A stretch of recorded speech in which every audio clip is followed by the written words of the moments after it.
Yo, what up, everybody? My name is TricksterShadow, and today it's a bit of a different type of video than I normally upload. I normally upload like gameplay VODs for my stream, but this is actually a game that I recorded off stream. And what I want to do with this video, and I kind of want to do this like going forward with the other monsters and just do this multiple times in the future. But what I want to do is I want to look at a gameplay that I recorded off stream, and I want to describe why I did the things that I did, how I played, my decision making during it, and having like a little bit more time like after the fact instead of just like describing it during the match. Because I've been seeing a lot of people say like playing monster in this game is hard, or they feel like there's times that they feel like it's impossible. And so I'm hoping that my reflection on my own gameplay and explaining why I did the things that I did can like help people out and help people with like the decision making that I make in the moment to moment. Because no matter what type of guide I make, the guides have to be applied to like individual situations that you play in, and so maybe this will be something that can help you out in your own games. And so in this game, I'm playing Wart. I'm playing Wart with, I believe, just easy target. I think that's the only perk I have equipped because it's his perk. Is one of his teachables, and then I have all the basic mutations. I don't have any mutations. This is as if I haven't unlocked any of them. And yeah, so you can see I spawned as Jess, which is just arbitrary. It's whoever I played last. And I spawned in the auto shop. So most of the maps in VHS are like either a rectangle or a square. And so it doesn't matter like where I go. Typically, what I try to do at the start of games is I'll run by as many stations as I can, trying to just listen for footsteps or crafting sounds. That's really what we're trying to pay attention to. And if I hear any footsteps or crafting sounds, then I'll immediately transform and try to get visual of the person, hopefully. Sadly, I don't find anybody, which if you're new to VHS, this is probably going to happen to you. I just got really unlucky here. I just didn't path the right way to find anybody. But typically, if you're new, it's going to be hard to like find people initially unless they just like run in your face. But that doesn't really bother me. I'm just going to continue my patrol. We're just going to continue. Maybe I'll go to this purify station, and maybe go to this fire, or maybe I'll go downstairs to the cursed and shock. I'm just gonna like keep on patrolling, keep on looking at stations, trying to find somebody, because it's really not worth it to like meticulously like scour through every station trying to see if somebody's there. At the beginning of the game, especially, you want to just find somebody immediately. And so if you can't find somebody immediately, then you just need to keep on moving and find somebody else. I start walking, I dash just for distance, and after I dash, I actually see this Faith. Me dashing down the hallway, I think caught her off guard. She didn't expect me to like be there so fast, and she actually crouches behind the station. But because I dashed, I was able to see her very quickly. That's just part of like my normal gameplay, my normal movement is I'll just constantly dash when I realize I have my dash, just to kind of like get to where I'm going a little bit faster because its ability it's only like a 7-second cooldown, so I might as well use it for mobility whenever I can. But I find her over here and I hit her. And then I'm looking on the ground and I actually see they probably have a better name for it, but I call them like paint splotches on the ground. The teens in this game, they drop these on the ground whenever they're injured. Kind of hard to see, but I see that she went this way, that she dropped it. And I can see that she kept on going down. And I don't really know where she went. I can't hear her footsteps. And so because I don't know immediately where she went, I just dropped the chase and started trying to find somebody else. If I ever cannot find somebody within like 5 seconds, then I just go pressure somebody else because it's not worth my time to just try to search out somebody when I could go be pressuring like other tables. And so I leave, I go to pressure this shock station. I got my echolocation after I got my hit on her. And typically I try to use my echolocation as much as possible, but obviously like right here I'm trying to search for her. But then because I don't know where she is, I've accepted, okay, she's gone. I use my echolocation. I try to use my echolocation as much as possible whenever I'm in game, especially if I don't know where anybody is, just because it's nice to see like where people are crafting, what kind of weapon types they're crafting, where people are trying to ambush, stuff like that. And if you don't know what the echolocation does, it sends a shockwave out from Wart, and then when it comes back, it'll show you where everybody was when the shockwave initially hit, or like the echolocation wave initially hit. And it's kind of delayed information because it has to come back to you. The information is like has like a couple second delay onto it. Like this shows where people were a couple seconds ago, but it's still good information to know like where people are, like where like what area they're in. And if somebody's on a crafting table, they're probably going to still be on the crafting table after, unless they get scared and run away. So it sends out, and then it comes back, and after it comes back, and I can see where everybody is. They missed a skill check up here. That's what that red and like noise notification was. And we see that 2 people are on here. That is really good for us. As Monster, if we can interrupt 2 people that are crafting, that's amazing, because not only will we get a hit on 1, maybe 2, but that's half of the team that is not able to finish their weapon. And that's very substantial, especially as Wart, because Wart has the armor ability, which is the middle ability that we have right here, where I can armor up, and the only way that they can kill me while I'm armor up is to either wait it out or break my armor. And so they need 2 people with weapons in order to kill me. And if I can stop 2 people from making weapons, then the other 2 people that are across the map building weapons will have to come in and try to go for the kill. And it'll make it just harder for them in general. So I decide I'm going to go pressure these people. Now, the dangerous part is this is 55 seconds into the game. And if they spawned on this station, they could most definitely have a weapon done. I don't know if they have spawned in this station. This is my first time coming to this side of the map, and so it is a bit dangerous me approaching. But I come up the stairs. I hear them still crafting, and since I hear them still crafting and I hear somebody running, I know that one person was crafting and one person was preemptively running, and I know that they don't have any weapons made, and so I know I don't need armor. And these are the type of things that you just got to use a lot of context clues and make like split-second decisions. Like, okay, I heard crafting and I hear somebody else running while the crafting is going on. And so it's either this Faith has a weapon, which is most definitely possible, or they got scared and they're running away early. And I just assume that they got scared. And really, this point that I like right here, if they did have a weapon, I can hear them running right now. If they did have a weapon, I see them have a weapon, I could duck around this corner and then armor up, and it wouldn't be too big of a deal.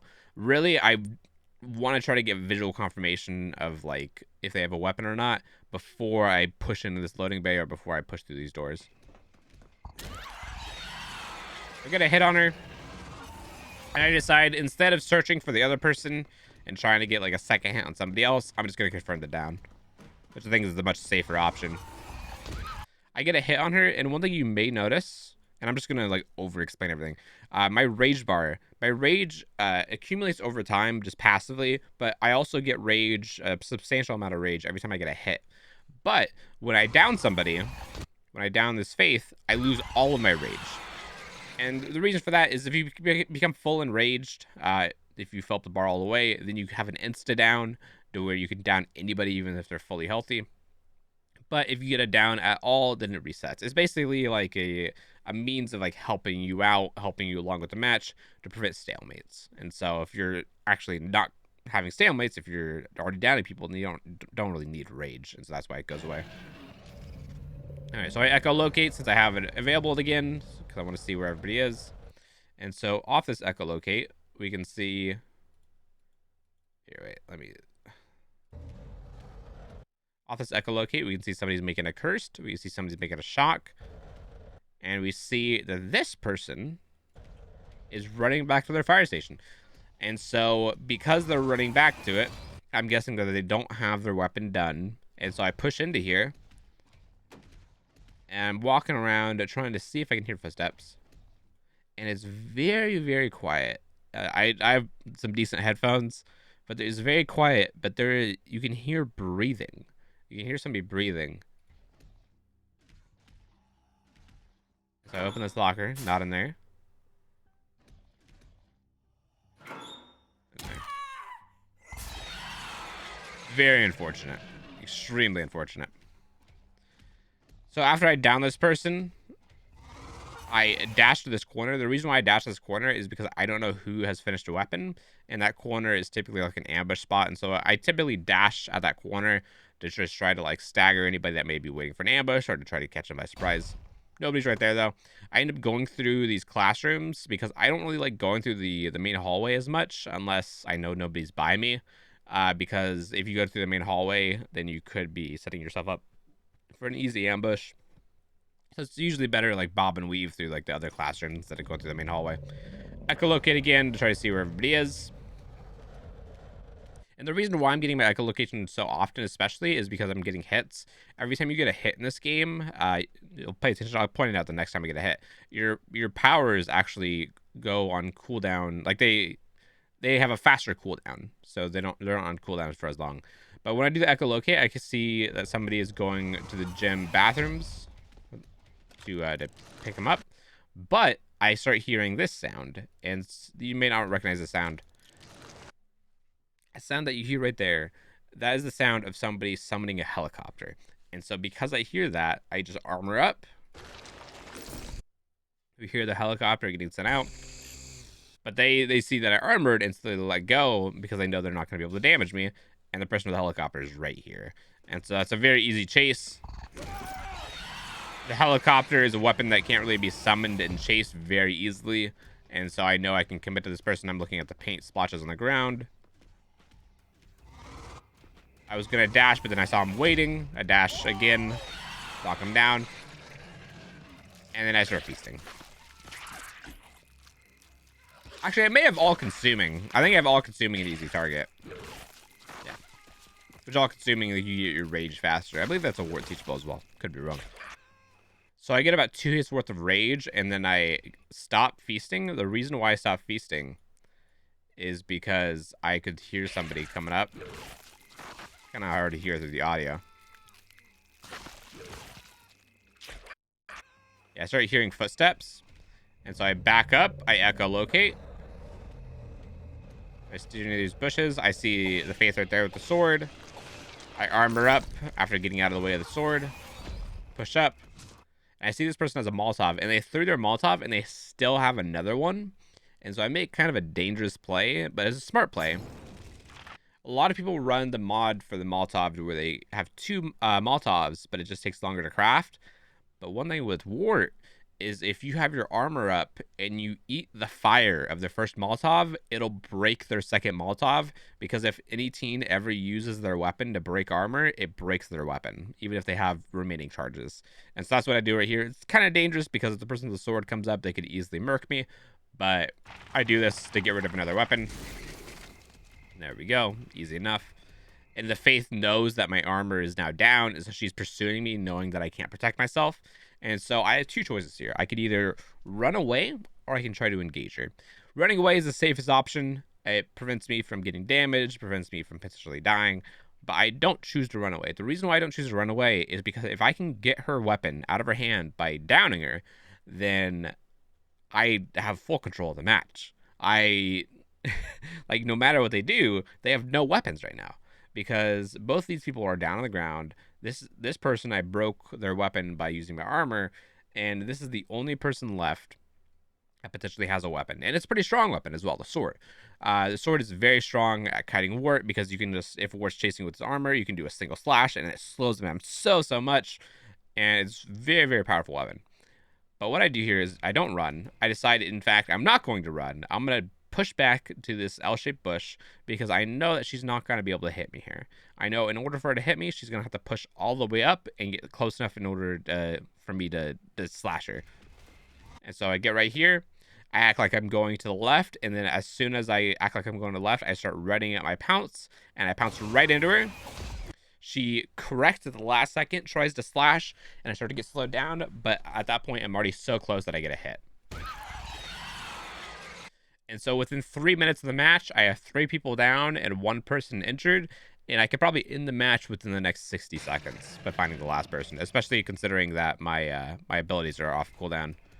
Oh, let me show you again. So you see, like, I have 16 seconds left on my 15, and they turn green. And so I save, like, about, 5 or 6 seconds every time I get a hit on my cooldowns. But yeah, so what I decided to do here is instead of ending the match within 4 minutes, for the sake of this video, I just, go to the corner, go take a timeout. I even hear the last person to my left there. But I decide I'm not going to pursue them. I'm going to go in timeout. And so I wait for them to pick up. I end up going through this hallway again. Go through the classrooms to evade damage, of course. Do an echolocate. And after I do the echolocate, I believe it spooks. Yeah, it spooks the person that's in here. I didn't even know they were in here. Just the echolocate shows me. Down we go. Now, that is something that's very key. When I do the echolocate, I can see this person. Now, I don't know if this is the animation of somebody with a weapon, because when they finish their weapon, they like thrust their hand in there like, I finished the weapon. Or if that's the person just like hammering away at the weapon. And so I get scared thinking that that's the animation for them like finishing the weapon, because I can't really tell. And so I go through here. I'm not using my armor initially because I don't know where the person is. I don't hear their footsteps. But I start hearing their footsteps down this corridor. And so I armor up. I dash after them. And I hear them still running downstairs. They're hiding right here. And then I can see they don't have a weapon. It was just the animation of them crafting. They use a cola to try to get away. I stagger them with my pounce before they can get too far. And they go down. And just like that, I have 3 people down again. And I think I go on another timeout. Yeah, I go on another timeout. And then eventually I decided to run out. At this point, I don't really care. I just start walking down the main hallway. Because I'm assuming that they're not going to ambush me because they don't really have that many weapons. I'm going to do my echolocate to try to see where everybody is. While my echolocate is going, I hide behind this divider just in case there's anybody on the other side of the gym trying to ambush me. This divider will protect me. We see one person at science hallway, and we see, it looks like 2 people. It looks like somebody healing another person at library. I'll have to be a little bit nice here. The better option would be to go after the 2 people in the library, but I have to be nice and try to go after this person.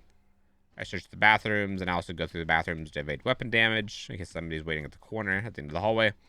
I don't find anybody here, and so I am about to go back to the library, but I see the rift spawned. And so I decided to capture the rift.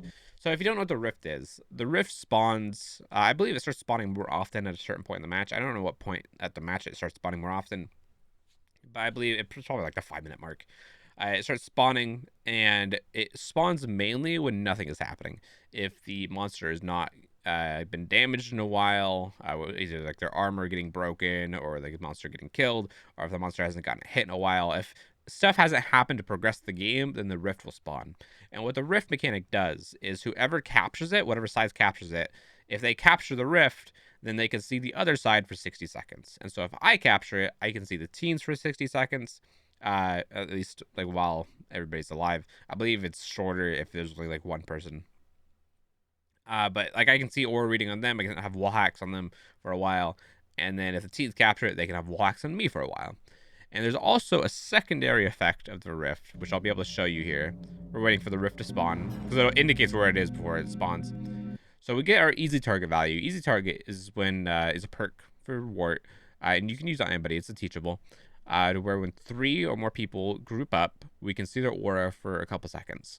And so we see these 3 people. We can see their aura, and we can see that they're all running to the rift right now, which is very interesting.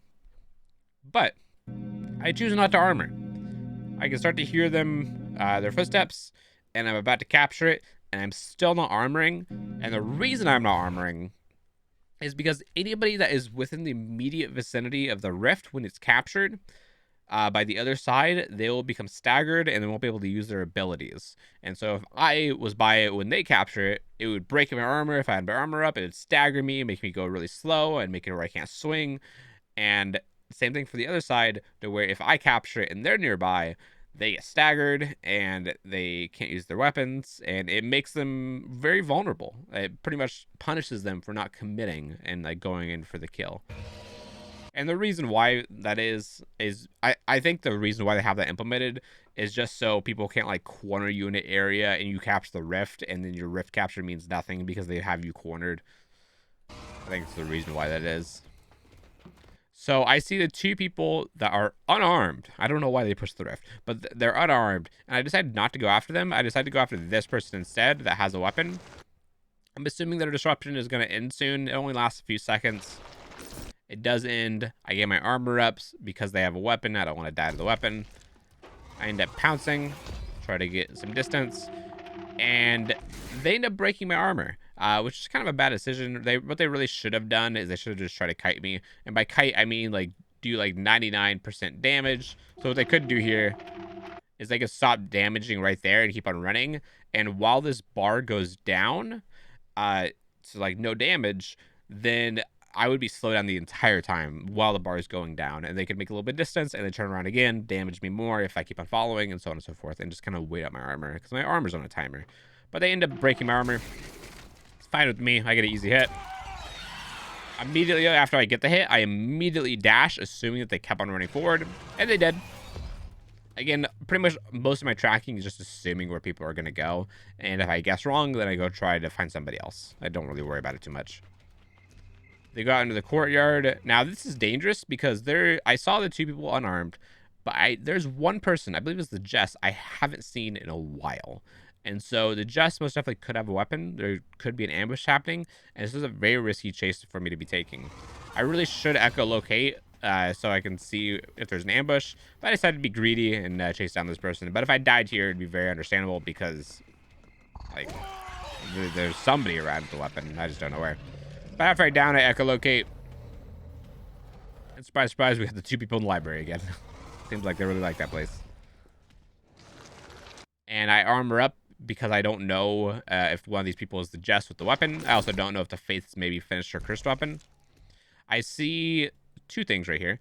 I see this person trying to hide, and I see the Faith hiding behind there. I see that this person has a ray gun, and so I opt to hit the person with the ray gun, have them run away, and then hit this person that's hiding, because I know the person that's hiding is probably not going to run because they're committing to their hide, even though I can see them under the table. It's very cute. I hit them, they run away, and then I go over to this Faith. I hit her, get 2 hits out, and then I decide to go after the Faith because she's the easier chase. The ray gun, I don't have my armor up, and the ray gun is very, like, it's a long range weapon, and I don't know exactly where she went. And so if I try to pursue the Jess after hitting her and then like not seeing where she went, she could ambush me even like from like all the way across the hallway. And so I don't want to really go for that, although I do want to get the weapon out of the way. I don't really want to go for it right now. Instead, I'm going to go after the Faith because she's the easier chase. I hear that she ran down here. I can see the paint splashes on the ground, and she dies. And so that's one person out. Now they could use the Book of the Dead to revive this person, but for the time being, they're only going to be able to have 3 people making weapons, which is very substantial for me. Easy target tells me that everybody's right there, even though the echolocation already told me that. It's not really that surprising information for me right now. But I saw the one person waiting at this doorway, and so I'm assuming that they have a weapon. I'm kind of taking this this path, trying to like look down the gym to see if anybody's over here, trying to listen, and I actually see this person with the cross. And so what I do here is I dash into here so they can't beam their cross down the hallway. I dash into here, and then when I dash into here, I actually hear footsteps to my left. Oh, there's Brett in here. Huh. Well, I don't want to chase the person with the cross. I want to try to get this easy chase. And then, oh, wait, there's a Jess right here. Jess came back. And so I decide, let's kill the Jess. Jess is out of the game now. And then the Brett most likely is still hiding over here. There he is. I dashed to get a little bit closer. And I remember that Faith with the cross probably didn't run that far. In fact, when she saw her team getting messed up, she probably is like coming back. And so I armor up before I push out into the hallway fully. And of course, the Faith is right here. And so this is an easy hit. And then I jump out. And now this Faith is going to run me on the cafeteria loop. Cafeteria, very decent set of windows. You can run the monster here for a while. What I do here is I could have armored up and pursued her. The reason why I didn't is because I didn't want to... Well, I cannot armor up actually because my armor was gone. But I didn't want to like vault the window and be vulnerable. And I cut her off because she's trying to run the windows in the same way. And I positioned myself purposely at this divider so that if she tries to start damaging me, I can use the divider to break the weapon damage, and she can't fully commit to killing me without pushing up and potentially getting in range of my melee. And so I continually keep on kiting with her, staying just far enough away to where she can't damage me. I'm staying on this side of the hallway so that if she starts trying to damage me, I can back up into this room behind me. Just evade the weapon damage, pretty much. armor up here so that I can vault this window pretty safely. Although I'm most likely not going to make this. I tried to mind game her again because I know I'm not going to make the window in time. She calls the mind game. And so I decide chase is not worth my time. I'm not getting any immediate results out of this chase. And so I echolocate, find the Brett at the curse station again. And so I run back over here and we finish up the Brett. So I do believe he's dead.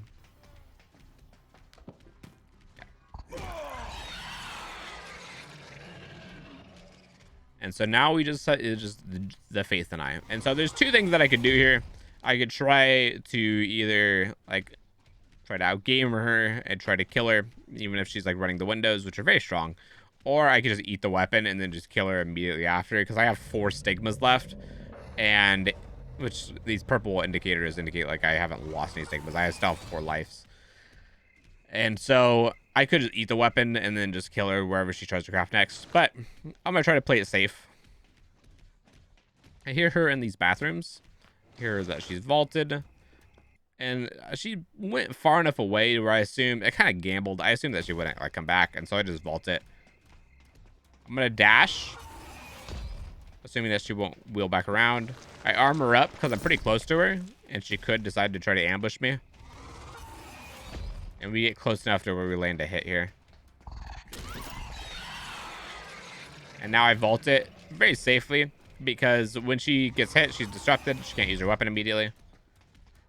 I wait in case she's trying to ambush me. She's not. Now she's wheeling back around. She's not going back towards the windows again. I think that just because she got scared, she didn't think she would have enough time. And she probably wouldn't have if I vaulted the window immediately like I did. My armor is almost about to be back up. As soon as it's back up, I armor again. I dash the window just so I can close the gap a little bit faster. And then I mind game it. I dash to her. My armor goes down, and so I can't push her fully. And she decides that she wants to try to fight me in here. And so I keep on 99ing my pounce, trying to get her out of position. She thinks that I'm beaming, I think. But then she tries to run away. I stagger her because she's too close to me, even while she's vaulting. So I know she's not going to be able to run far enough away for me to not get a hit. And so I vaulted immediately after I see that she's staggered. And we get a hit, even to go up in damage. And that is a GG. And yeah, so that's just basically my thought process and like how I play these matches. I would also love if you guys have any gameplay yourself. You can send it. My email is TricksterShadow@gmail.com. If you want me to like look at your game, if you have a game that you feel like was rough, or you feel like it was impossible, or you just want me to like look at your gameplay in general, you can send that to me at my email, or you can send it on my Discord. The link is down below, and I would love to see it. Hopefully you guys enjoyed this video. If you guys want to see me do this again with like other teams or do it with other monsters, feel free to tell me in the comments down below, or if this helped you at all. Maybe it didn't help you. I have no idea. And I will see you guys in the next video. Bye-bye, everyone.